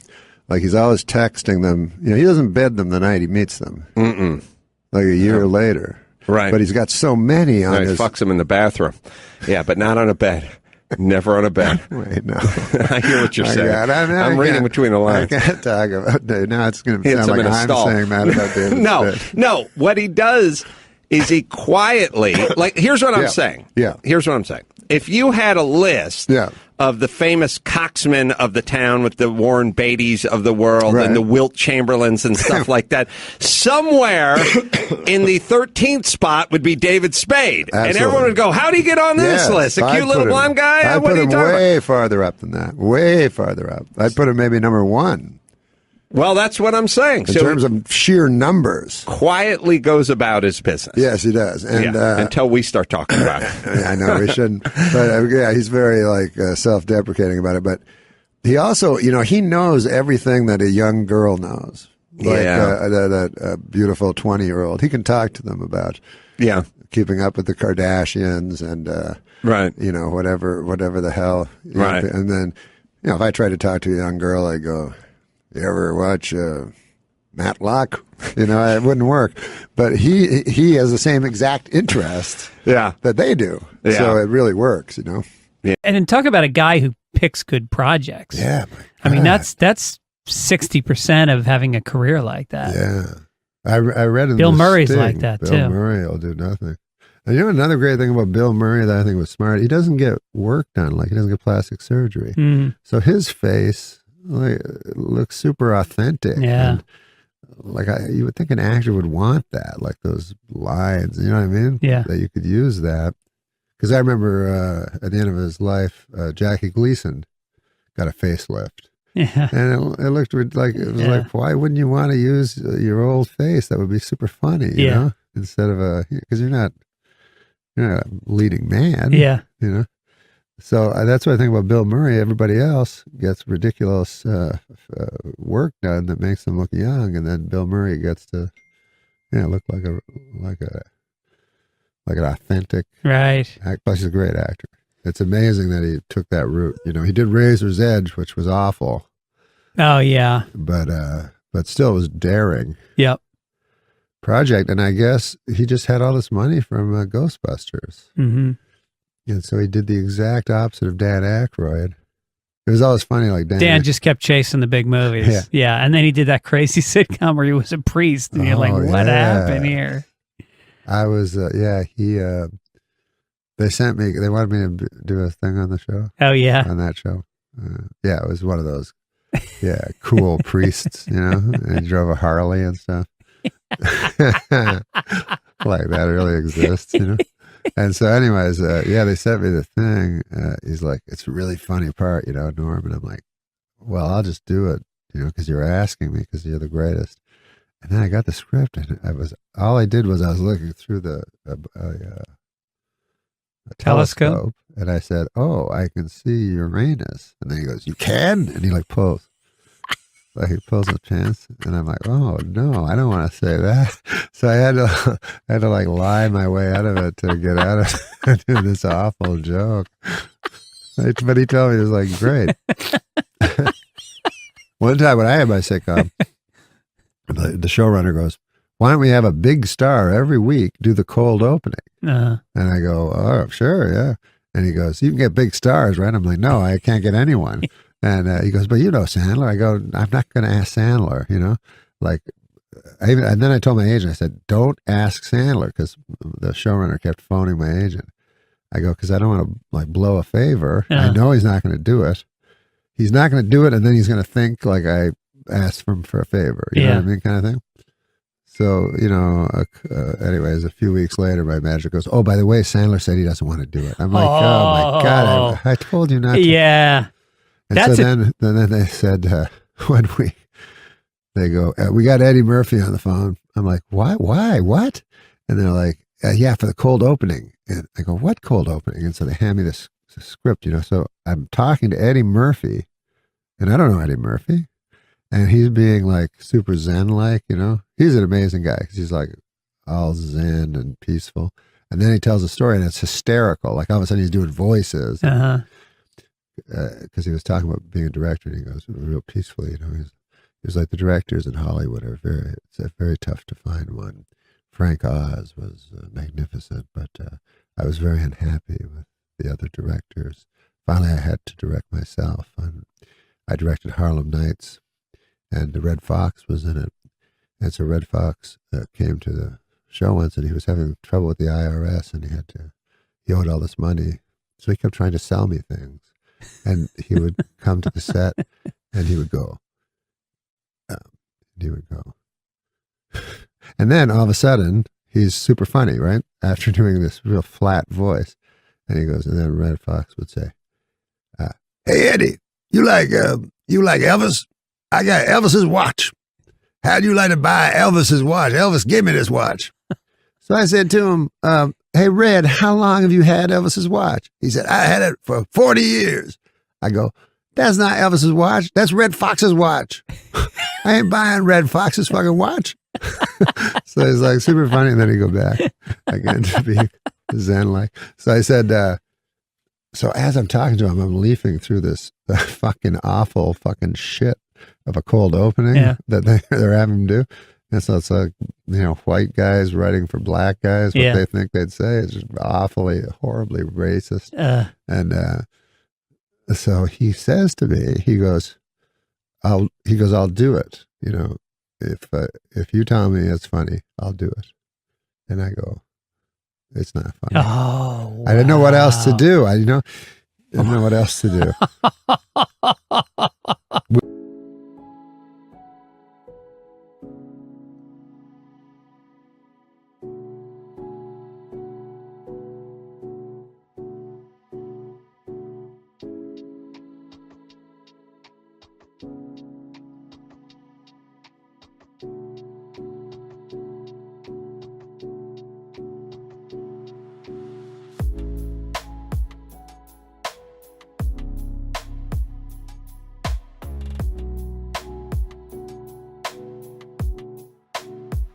We got on the show though. We got Richard Pryor. Richard Pryor. His last appearance everywhere. No shit. Was on my television show. Wow. And big mistake. Like he showed up. He's in his last stages of MS. Yeah. And everyone was crying. Because you look, his eyes. He would do that fear look even when he was acting and stuff. And when he was doing his stand up. That's what he was like. It was just pure fear. It's like he's locked in the side, like begging to get out somehow, and it's so hard to watch. Right. So, and then his wife, she goes, "Listen, he's really nervous. Would you go up and tell him you love him, hug him, kiss him?" I go, "Hug him and kiss him?" He goes, "Yeah, you can show him affection.